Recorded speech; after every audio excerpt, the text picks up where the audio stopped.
Një cikël for është i vlefshëm për të kaluar mbi çdo element të një liste, por mos u mundoni të modifikoni elementet e saj brenda një cikli for, pasi Python do ketë vështirësi të mbajë radhën.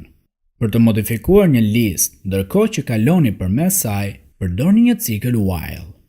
E zëm se kemi një listë me nxënësit e një klase, të cilët mbaruan vitin dhe do kalojnë në një klasë tjetër, pra në një listë e re boshe.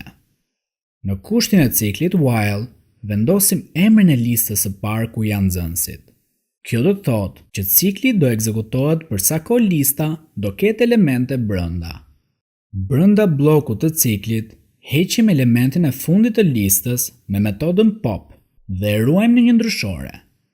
Më poshtë, përdorim metodën append mbi listën tjetër që është bosh, duke shtuar elementin që hoqëm më lart. Dhe, për ta bërë programin më tërheqës, printojmë një mesazh në fund ku urojmë nxënësin për kalimin e klasës. Jashtë ciklit, printojmë listën e klasës së dytë, që në fillim të programit është bosh, dhe provojmë të ekzekutojmë programin. Vëmë re se programi ndaloi ekzekutimin, që do të thotë se lista e parë u boshatis, dhe në ekran ka printuar listën e klasës së re ku kaluan nxënësit, para prirë me nga një mesazh për secilin. Në një video të kaluar, ju tregova se si të përdorni metodën remove për të hequr një element nga lista në bazë të vlerës së tij. Por nëse keni disa elemente me të njëjtën vlerë, metoda remove do heqi vetëm të parën që do hasi. Për këtë, na hyn sërish në punë cikli while.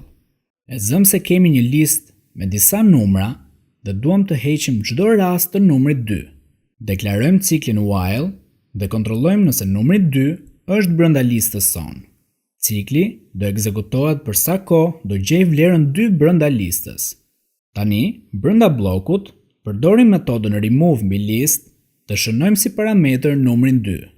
Pasi Python heq dyshin e parë nga lista, cikli ekzekutohet sërish derisa mos ketë më numra 2. Printojmë listën jashtë ciklit dhe shohim rezultatin. Dëgjojmë të e radhës.